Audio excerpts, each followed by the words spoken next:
Hi, everyone. Welcome to our webcast today on leadership skills for the future of work, brought to you by Coursera for Business and Vanderbilt University. If you're on the webcast and you can hear me loud and clear, can you just type into the chat window? It's also an opportunity to practice using the chat function, which we will be using to field your questions for the Q&A.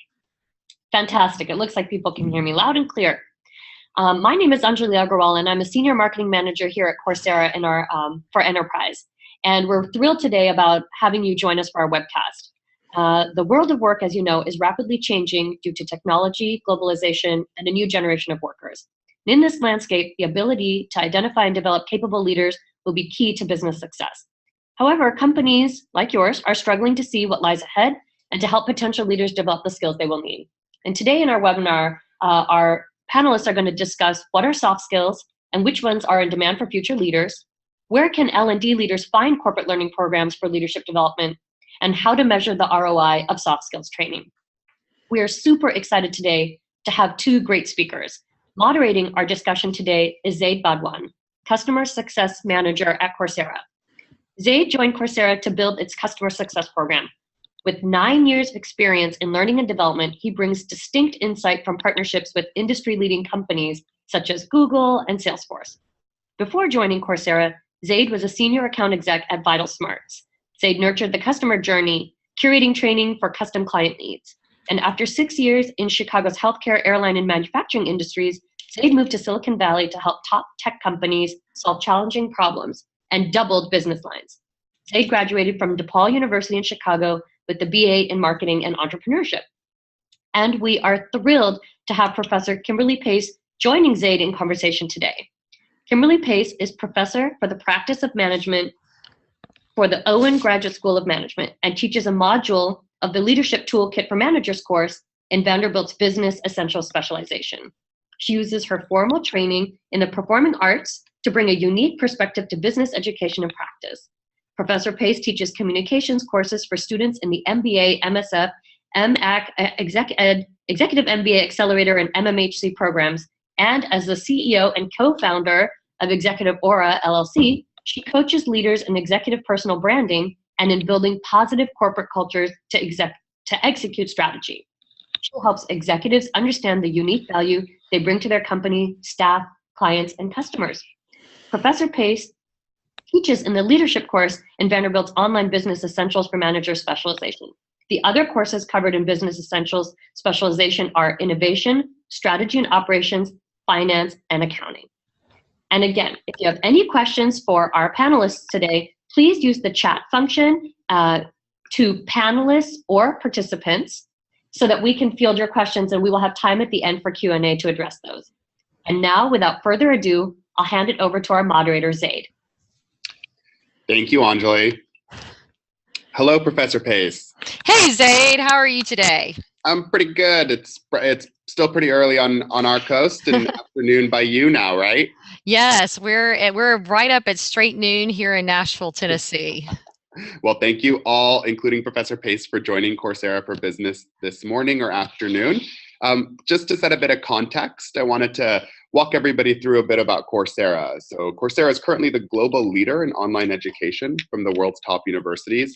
Our real mission is to bring the best education to everyone, everywhere. Just a couple of highlights. We now have well over 26 million registered Coursera learners. We have over 150 partner institutions from both universities to industry partnerships. And our courses are translated into over 10 languages, including French, Spanish, and even Mandarin. So thinking about soft skills, globalization, shifting generations of the workforce, increased technology, and shorter corporate lifespans are impacting traditional jobs, industries, and business models. Tomorrow's leaders will have to deal with the challenges unseen by previous generations, and expectation for future leaders are changing with an ever-increasing imperative to innovate and build for dynamic workforces and work cultures. So what are soft skills? In a 2016 study from the assessment company Wunderlich, 93% of employers said that soft skills are either an essential or a very important factor in hiring decisions. even in the most technical careers, things like HR, healthcare, and engineering, we're seeing more often that a quarter of those skill requirements are actually soft skill or baseline skills, which I often like to refer to as power skills. And this data comes directly from a Burning Glass report. So one of the reasons these skills are needed more is because of the new collaborative team-based leadership models we are seeing in companies. Leaders are needing more soft skills, and as many of those on the webinar may have seen recently, Google's released a lot of research around how soft skill development on a team is what makes some of their most high-performing teams. And so, Professor Pace, what are the soft skills that are expected for our future leaders today? Thanks, Zaid. I love that you called them power skills. You know, I feel like the power drill. I like the power skills. I quite often will say that yes, they're soft skills, but they're also the sharp skills. So, you know, what we're seeing for expectation for future leaders in some ways is not incredibly different. Soft skills and communication skills have always been important. And now in every job description, especially if you're in leadership development and HR, every job description has something about it as a part of that. There certainly are some trends that are lifting up the importance of these soft skills for future leaders. One certainly just has to do with the diversity of our workforce and the globalization of our work environments that we have. So now we have more communication perceptions coming in. We're asked to be able to adapt our communication style even more to get results for what we're doing. The other big change, I believe, in the soft skills for these leaders is related to because change is happening so fast, right? So it's volatile, it's harder to predict where things are going. There's so much data and communication coming at us that sometimes there's not clarity in exactly what it is we're doing. And I also just think that the challenges we have are just more complex. There's not like cause and effect, one thing affects the other. And because of all that, so many of our leadership roles now are about managing through change on a daily basis.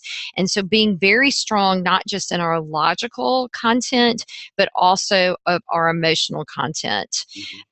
Another big one would be just the changing in the sense of non-traditional workforces. Everything from freelancers, because they more of a freelance environment, and that's related to everything from economics and the healthcare, to people being more independent, wanting more what they call life, family balance. We're seeing this increase in entrepreneurship, which really comes from this freelance environment. But it's also people that want to work part-time, or they want to be able to work from home or other places. And that's then impacting, for example, our communications channel. So we've got to be good now at doing webinars, for example, and we've got to be able to use chat rooms effectively to be able to communicate not just with our millennials, but with this more global population for it. And all of this relates to, in my mind, the increasing need. It's always been there, but certainly the increasing need for even higher emotional intelligence, right? To work on these very diverse teams. And a few things on this emotional intelligence that are certainly important to me in my teaching and also in coaching others is that you have to have high self-awareness. You can't live in a bubble and live on your own island. You have to know how you're really being perceived. You also have to understand all the fundamentals of motivation. It doesn't matter if you're in operations, strategy, finance, marketing. Every single leader really has to understand how to motivate individuals as well as groups of people.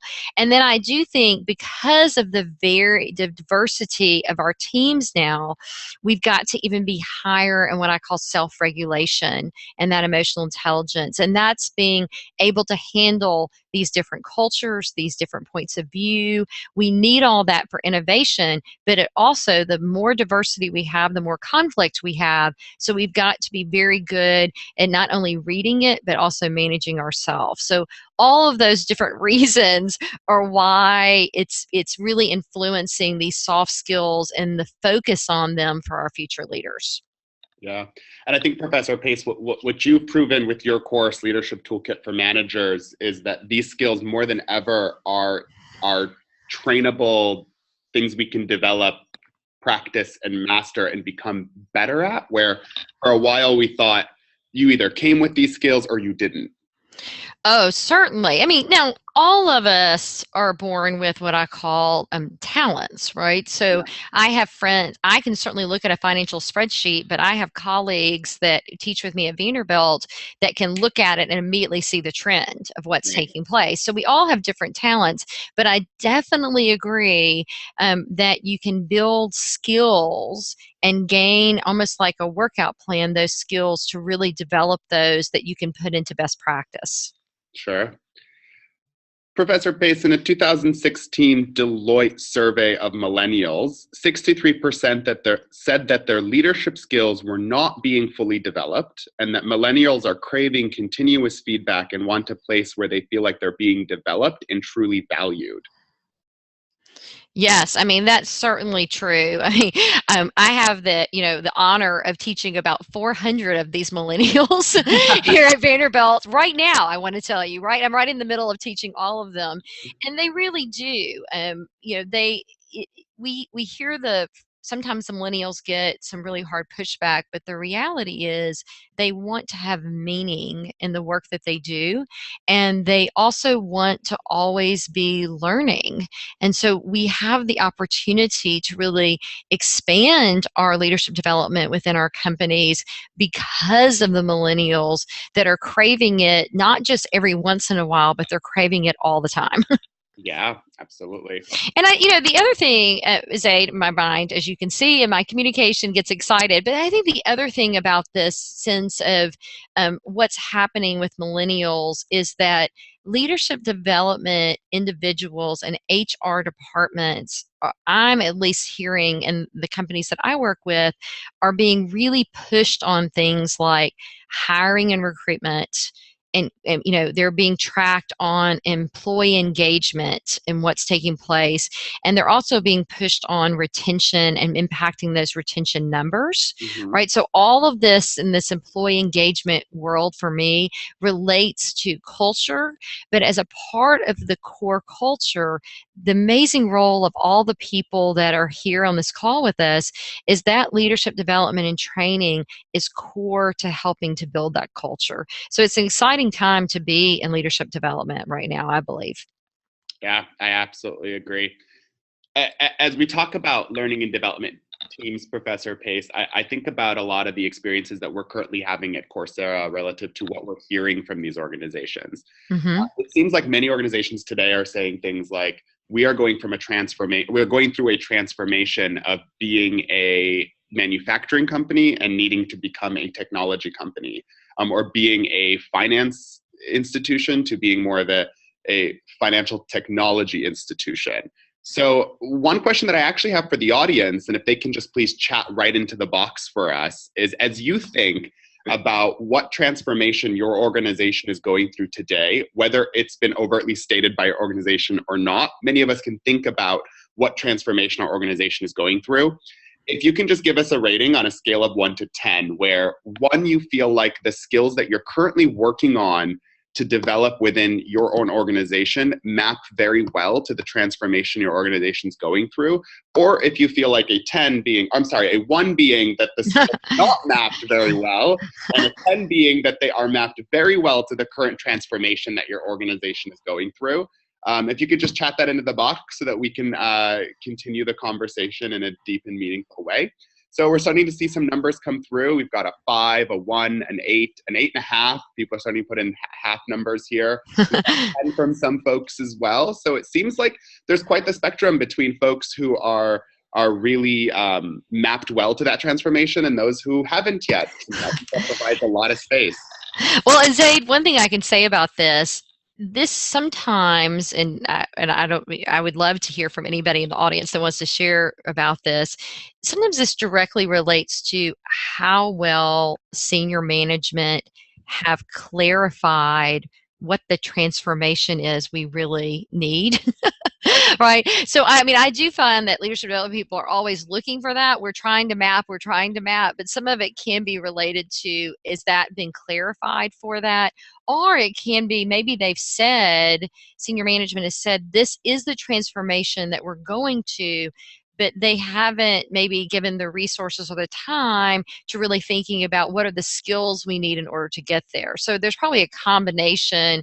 I'd be interested to know from some of the people that are 8s and 10s and way up there, why do you think that that has worked so well for your organization as to someone that has a lower number of a 3, what might be happening? So if you want to share any of your feedback, feel free to do that. Yeah, and as we wait for some of those to come in on the chat box, that actually is the perfect segue, Professor Pace, into my next question for you, which is actually we're gonna just take a look at these courses right now, because this is actually the mapping that we do for a lot of the organizations that we partner with on a regular basis. Professor Pace, you teach the leadership toolkit for managers. I do. It's fun.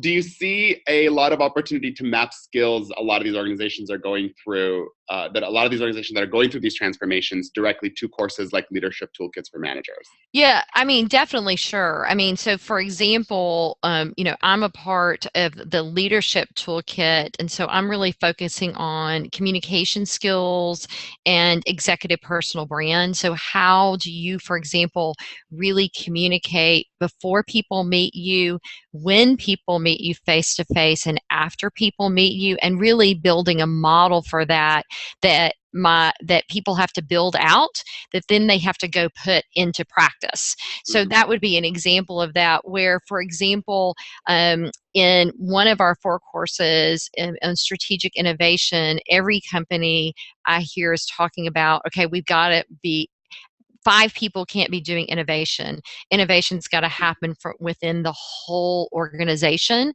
And how do you can't just tell everybody now be innovative.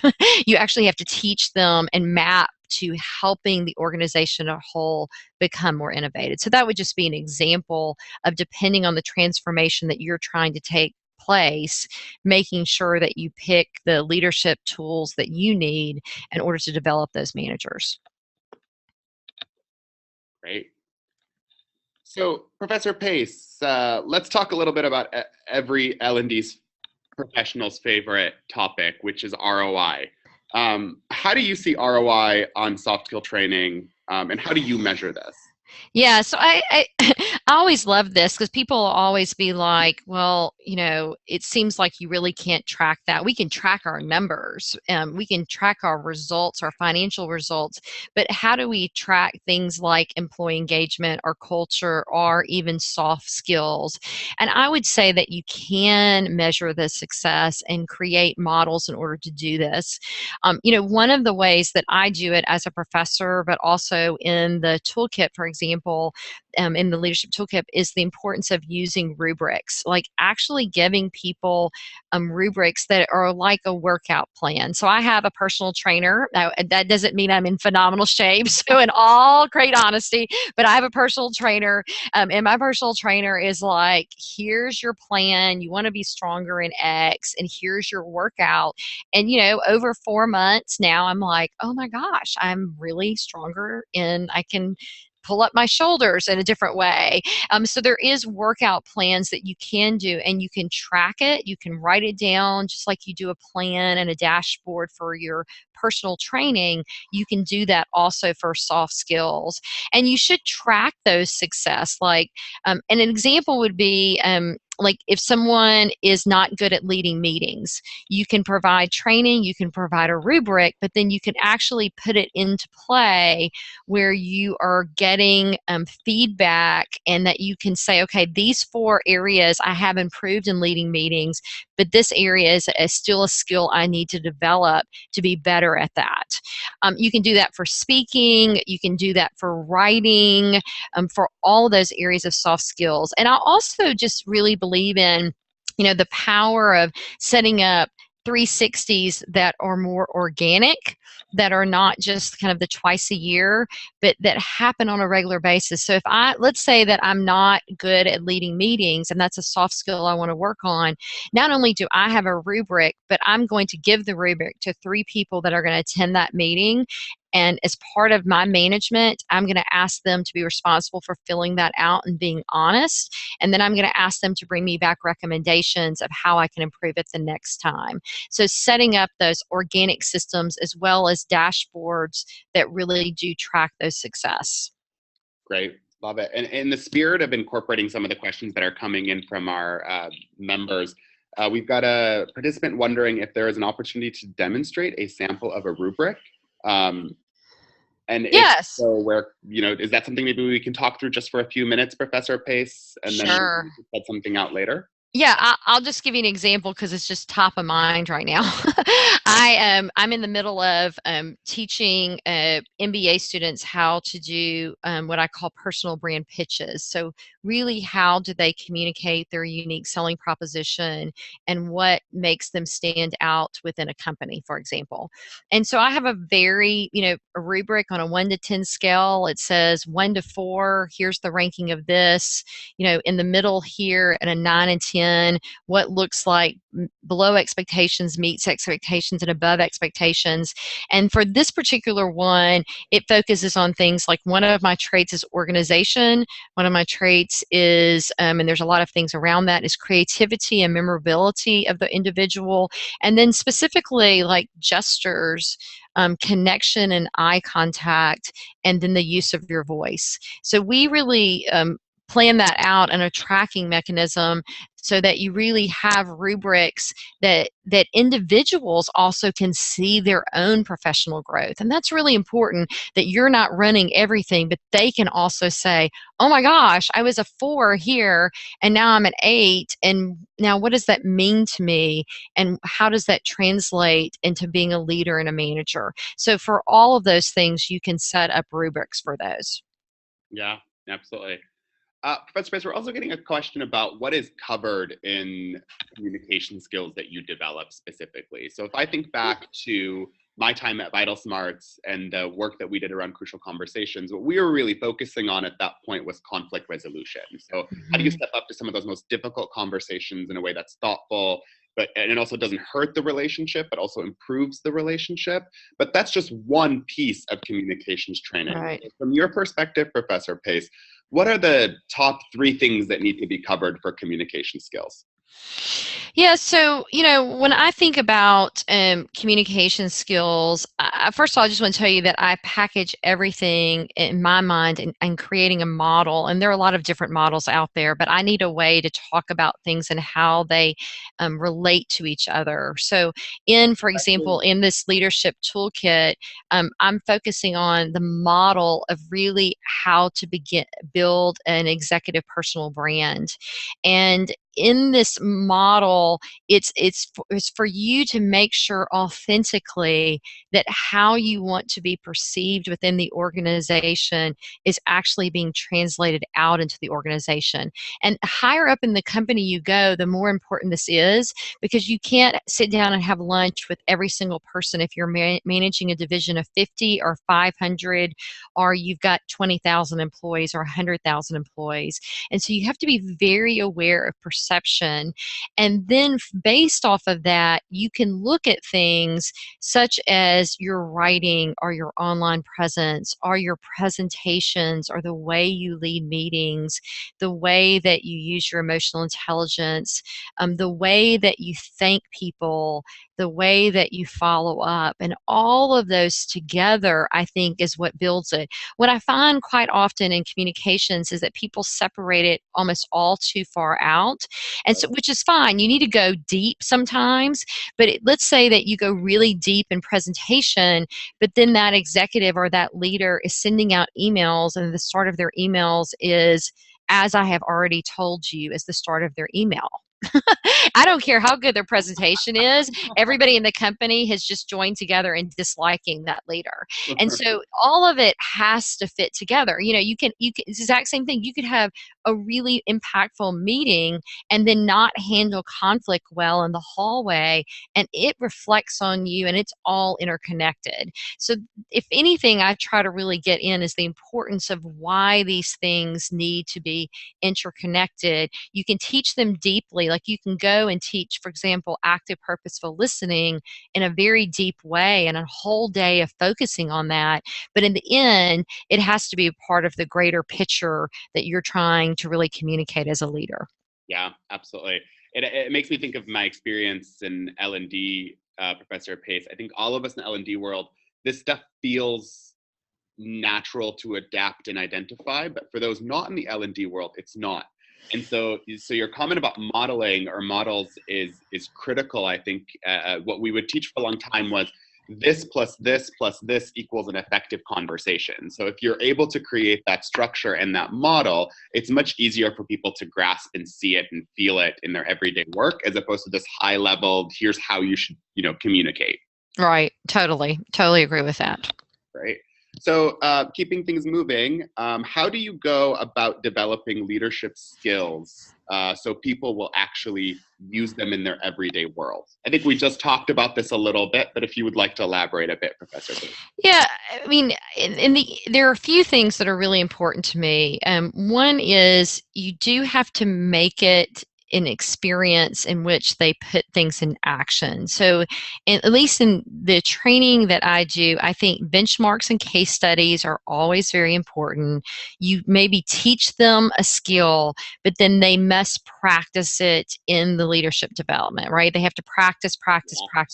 I was with someone this morning and an executive, and we were working on impromptu speaking skills, and I had already taught her some things. She was working on it, and then I just started throwing questions at her this morning and making her practice using models. And that's the other big thing, is that I do believe you have to create memorable models that people can take and use. Because if not, and you've done this too, all of us have, right? Every person on this webinar, we go sometimes to events and we're like, that's great training and I learned so much, but how do I put it into practice so I'm developing the habit for my behavior and my attitude in the situation when it calls for?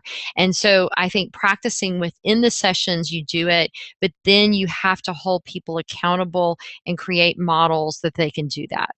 Yeah, absolutely. And in context with our conversation around millennials, I've always found it so fascinating, the reaction to the term role play. And so how have you sort of handled this pushback to, we don't want to do role play, when we all know in the L&D world, it's a critical piece of practicing and learning? I mean, we would do things in my career, like just call it, experienced practice. Right. It's a fancy way of saying role play, but how have you handled that, Professor? Well, I certainly do it. I really believe in even rhythm of training, so that every 10 to 15 minutes something different should be happening. So that's a really important part, but you can't just lecture. You really have to. And I like your phrase, experience practice. My guess is, Zay, that one of the pushbacks on role play, and I just thought it was very interesting because you mentioned this to me even a few days ago, is that, leadership goes through cycles. So for a long time, we had this authoritative leadership practice that was out there. And then there was a whole series of books on servant leadership and what that is. And the hot new term right now, like in every, it seems like every third article I read, is authenticity, authentic leadership, right? And part of that is they do want people to be real. Now, the other thing they want is they don't want the leader to feel like their personal and professional is separate. It's all interconnected.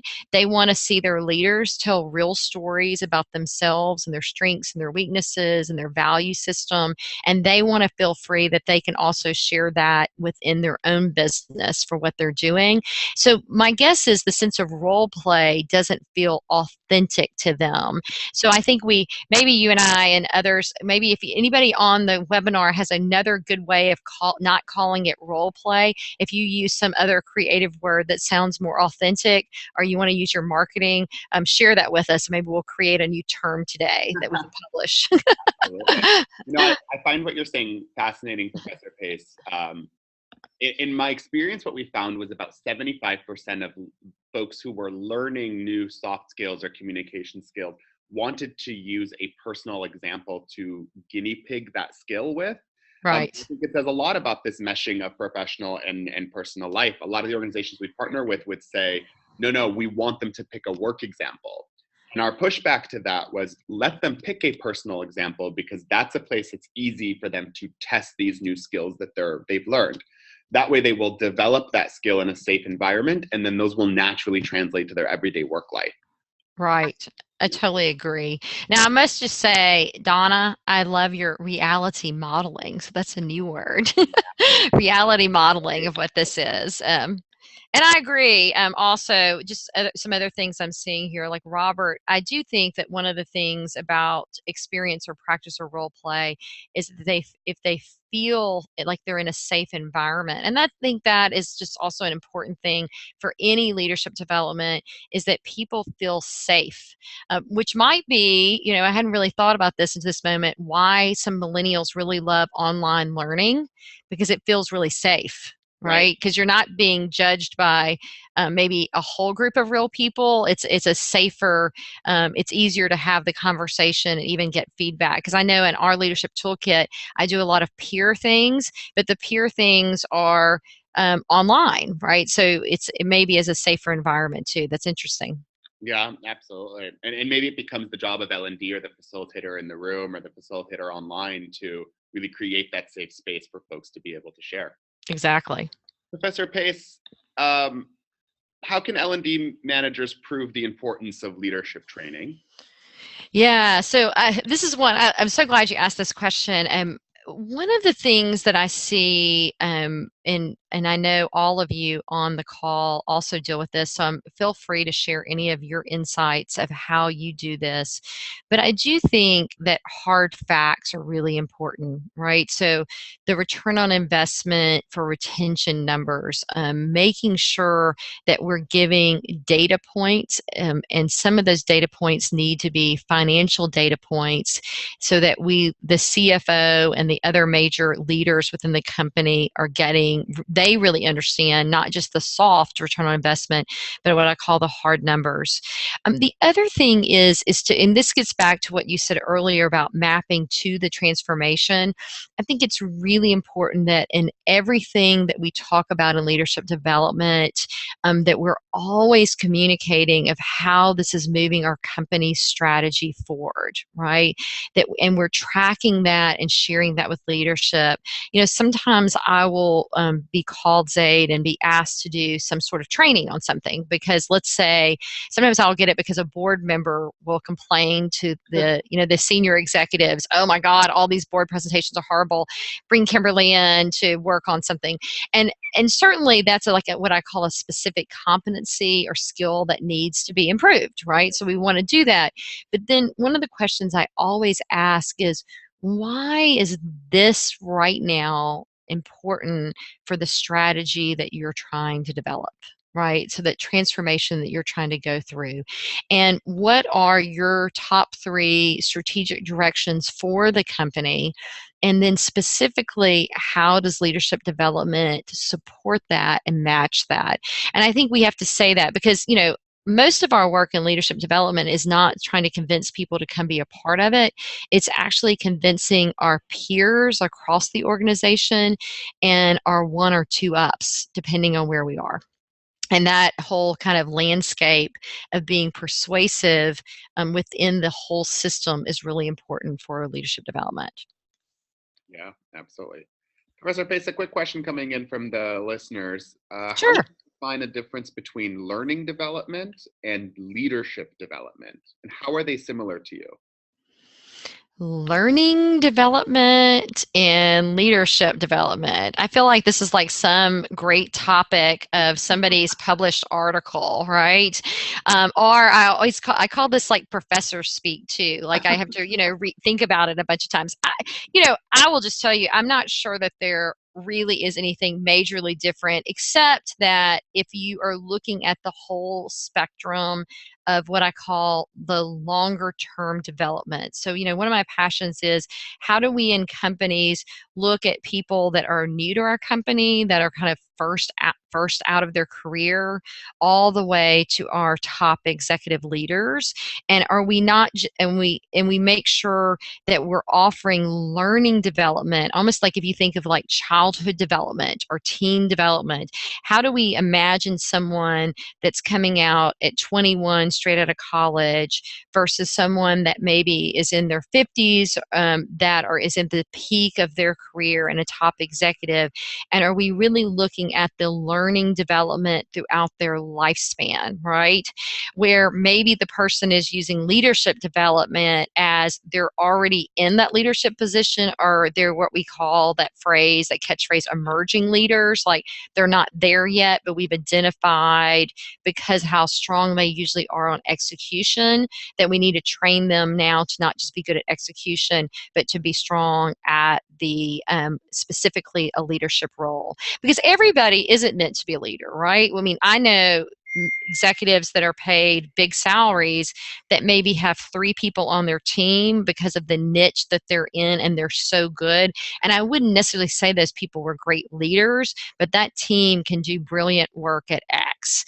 And so maybe that's the difference of the learning versus leadership. If someone else has heard something else or wants to suggest a really good article for me to read, I'm happy to read about that. But that would be if there was any distinction between it, that would be what I do. But I would hope that in all our organizations, we're always thinking about the long-term learning, and then we're identifying the people that want to be leaders and that have a passion about leadership, and we also believe could gain the skills to do that.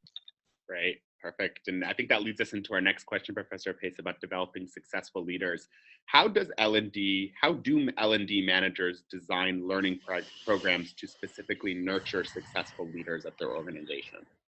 Yeah, so I do think there's 2 parts, and I did just mention this. One is, are there specific skills and competencies that we need to have within our organization?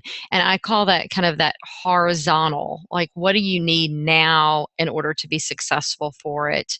But I also think that whole kind of vertical long-term development stages is very important. I was doing a training for a large company, a large healthcare company that I won't mention, but I will say they had a brilliant design of their leadership program, right? So it was about new people coming in. So I felt like it was like 75 millennials all in the room, sort of feel to it. There was a whole emerging group that some of them were still really young, but many of them were, I would say, in their early 30s, and they really were being trained to take on, for within a year or two, more leadership abilities, all the way. I mean, they had all kinds of all the way to kind of the top 8 that were already in senior positions, but they were focusing on globalization and innovation because of the trends of where they were taking this particular healthcare company. And I love to see when they have that long-term development. And I think the other thing is anything that also feels comprehensive. So I like, for example, to give pre-work, like something that they need to do before they get to the training. It can be a short article, it could be something inspirational that I ask them and how they're going to introduce themselves when they come. Certainly in the training itself, giving them those experiences so they can practice it, and then also giving them what I would call homework, right? So things that I want them to go put into action, and then match them. Either I saw some people talk about coaches or mentors, but then matching them with someone that can then help hold them accountable for what they're doing, because you have to be able to do that. They say at least 21 days, and now with all these 30 days and whole 30, now it's like 30 days. I'm thinking it's more like 65 days for something to really become a habit. And that's what we have to have, is that whole comprehensive part of our program in order to do it. Professor Pace, I have to ask, I could never get it done. How do you get people or everybody in a cohort or a group or a class to do pre-work? Yeah. So, I think part of it is it has to be something of value of them. It shouldn't take necessarily a lot of time, but it needs to be something that looks interesting and sound interesting. So sometimes it'll just be a really short article, but it might be something from some interesting research, or it could be something from Forbes, or something that they think, I love the title of that. I'm going to do a quick read of that for what it is. Or I will say, at the beginning of the training, I would like for each person to, as a way to introduce yourself, is to share something you're passionate about. Mm. And that will be the way you'll introduce yourself at it. So then people are like, I see the other 20 people that are going to be in the room with me. I might actually think about that before I get up. What gets you out of, or a question around what gets you out of bed in the morning. So it has to be something that is either that brings some curiosity. I'm all about giving people a nudge to want to come to the training, but it also has to be something they feel like will be really helpful to them to be successful also in the training. Perfect. So before we move to our next question, just a note to all the participants that if they can type in whichever questions they have into the chat, we're going to get to Q&A in just about 5-6 minutes here. Professor Pace, leadership development process is heavily dependent on individuals. How can learning and development efficiently motivate and facilitate this process? Yeah, I definitely agree that it's dependent on the individuals. They do. I have some various thoughts that come through my mind. One is that I do think it's important that you work with marketing. And people are like, well, that seems strange, right? But work with marketing and internal communications, at least bring them in as a think tank to brainstorm with them. I find that many times within organizations, not all the time, but you have to still make it feel exciting and have to make it feel special. And this is really important for millennials. I mean, they want to do training, but they like to do training that makes them feel like they're a part of something, right? That if I complete this, we get to celebrate those successes with that. So how do you really set up something that people lean into and that you almost feel like everybody wants to be a part? Right. And you do make it special for the people that are part of it. The other thing that's dependent on individuals is just never underestimate word of mouth. Right. So all marketing in the end is about the grapevine and how things work. And so I do believe that it's really important that your trainers are first class and that they are modeling the very best practices of what you're doing. Because if a person goes through it, an online course or even a face to face, and it's been super positive, people will start talking like wildfire about it, and very quickly you'll have people going, okay, when's the next one? How do I sign up for it? If it's something that I have to just check off and dredge through, we don't really get that. I think the other thing is to make sure you celebrate. Right. So how when people complete training that they really are able to celebrate their success of that, and then make it also lean into the next level, the next training for what it is. Make sure that the training is not just logical, but it's meaningful and it's fun.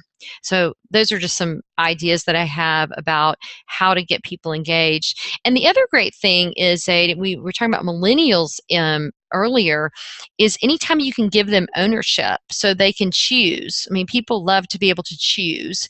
And so, and I do think that's probably why for millennials especially, the online learning really works, because they can go at their own pace. They can go as fast as they want or slow as they want. They don't feel like they're sitting like waiting on things. And it has a very individualized feel that I'm in control of my own, like I'm saying, I'm in control of my own workout and my own health, right? They're in charge of their own development too. I think the little secret coming from L&D is that the reality is that most adult humans don't actually want to learn. They might say they do, but they don't actually want to.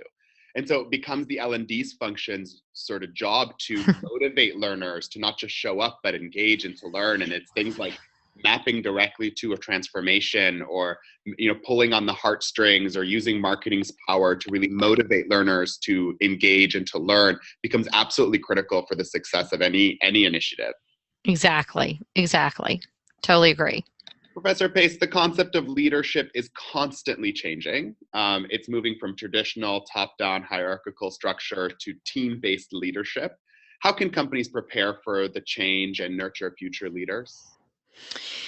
Yeah, so one of the things that I'm seeing, Zaid, is the importance of senior leadership and top executive leadership buy-in to this whole team-based, because sometimes I see a disconnect in organizations where they'll say, oh, we want solutions to come from everywhere in the organization. Yes, we want people to work as a team. Yes, we want all of these things. And then when the decision needs to be made, the old hierarchy system kind of puts down the hammer and comes into play, right? So you have to navigate through that. So one of the things that I would really recommend is matching senior leaders with brand new employees straight out of school. So, brand new MBAs straight out of grad school, and make sure those people get into the room together regularly, and that senior leaders are listening and really just asking questions to listen. And then as much as you can, go ahead and mix up those generations and find ways to learn from each other. I mean, I'm so thankful that I hang out with 26-year-olds all the time, which I'm just a little older, haha. But anyway, but I love that I do that because they are always teaching me new things too, and keeping me up with things. So how do we put those systems into play that will be fun for millennials and just really meaningful for senior leaders too?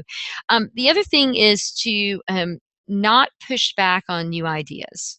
So sometimes, especially with younger leaders coming in, one of the things we teach them is don't let other people say no for you. It's a phrase I say often.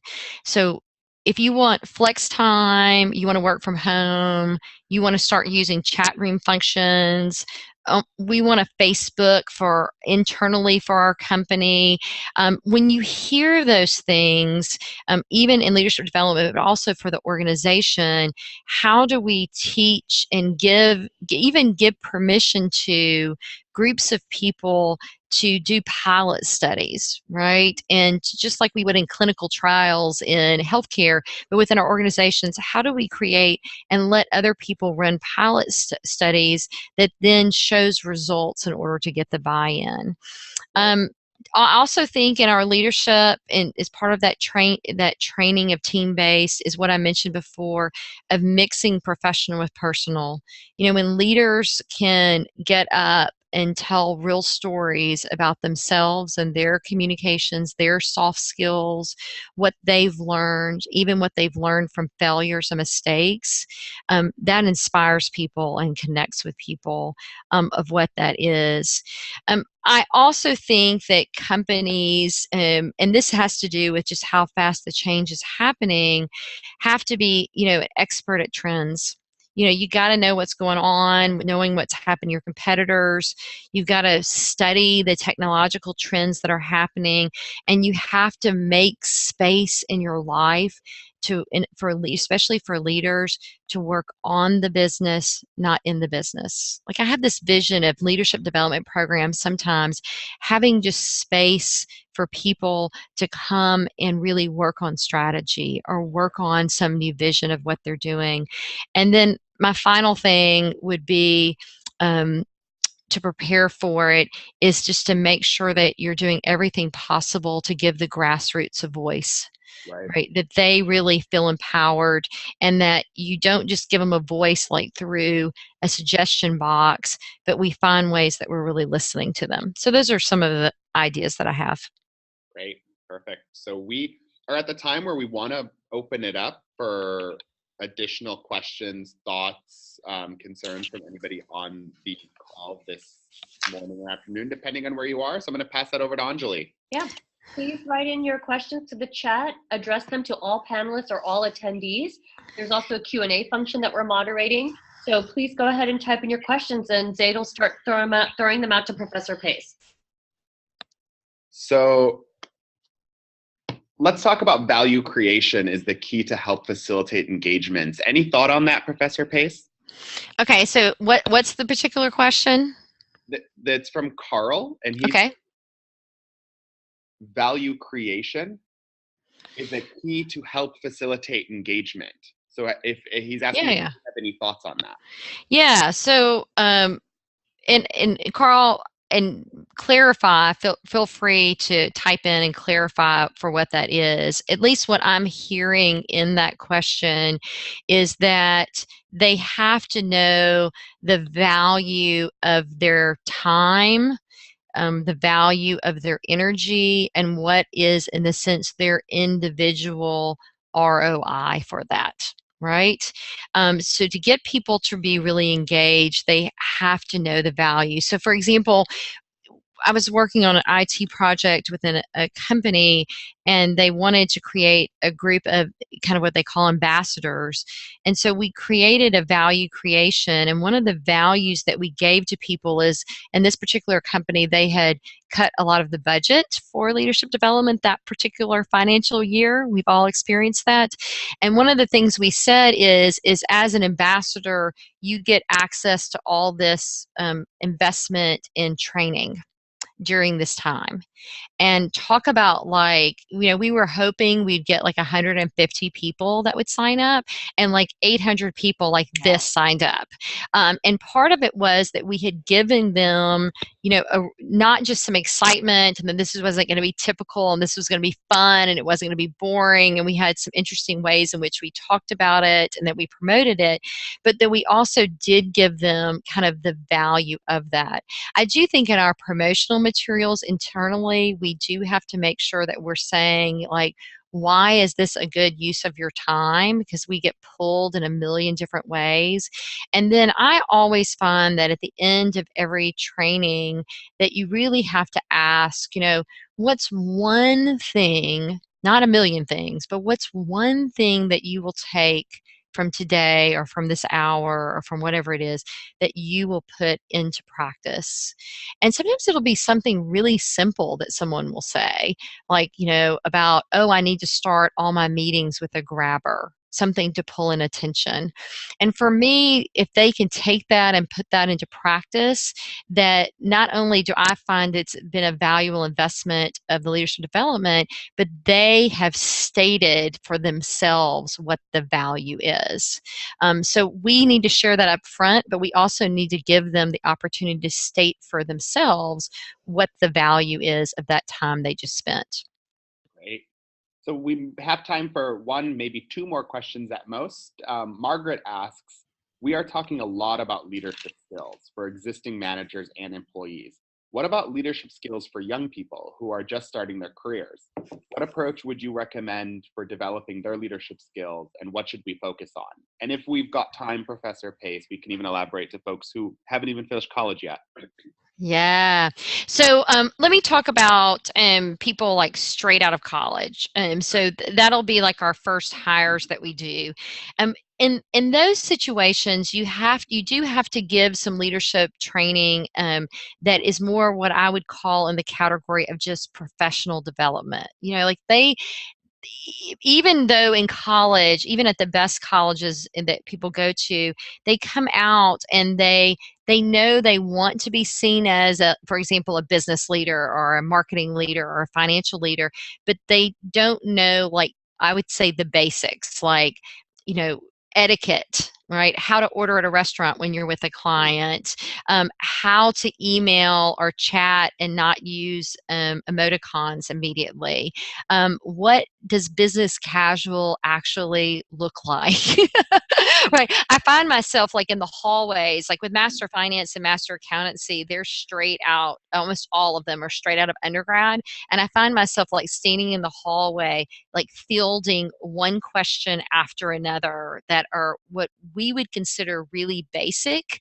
But they really do want to know how to do that and have those kind of business business mismanner skills from the old school that I would live from, of how do they make sure that within the company, and I do think making sure that maybe we match those people up with mentors and leaders, and as managers of those really young people, just know that you can give them feedback, and you should give them feedback almost every single day, and sometimes in the moment. Right? Not in our typical twice a year that we do feedback sessions. They really do want it all the time. Perfect. One last question for you, Professor Pace. What is covered in your Leadership Toolkit for Managers course? Or what covered?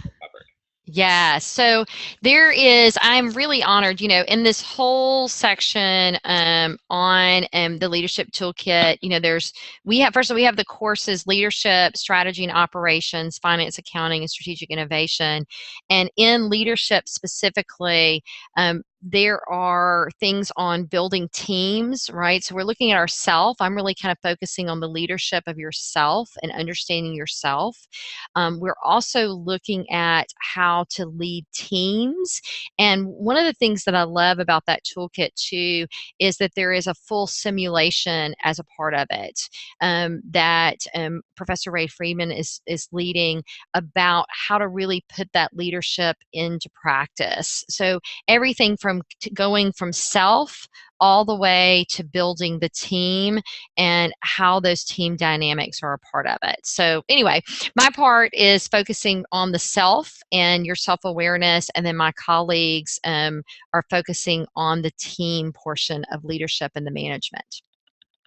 Perfect. Well, we are coming up on time here, so Professor Pace, thank you so much for joining us for this hour. Thank you. It's been great to be with you, and I really appreciate all those that I know how hard it is to get away for your own time. So I do hope all the participants have had a return on investment of your own time. And so I'm just going to ask for me, if it's okay, right, that as people sign off, if they will share just one insight or one thing that was maybe just a reminder, because this is what you already do, one reminder of something that you might personally use for yourself, or a reminder you might share with your team and the people that work with you. Perfect. And I'm going to pass it over to Anjali to talk about next steps and where to get this presentation from. Thanks. Yes, and I want to give a special thanks to both of our speakers, Professor Pace and Zaid, and to you for joining us today on this webcast. If you want additional information on the topics that Zaid and Professor Pace discussed, you can visit us at coursera.org/enterprise, and a recording of this webinar will be shared with all registrants. Thank you again, and have a great day. Thanks so much. Thanks, everyone.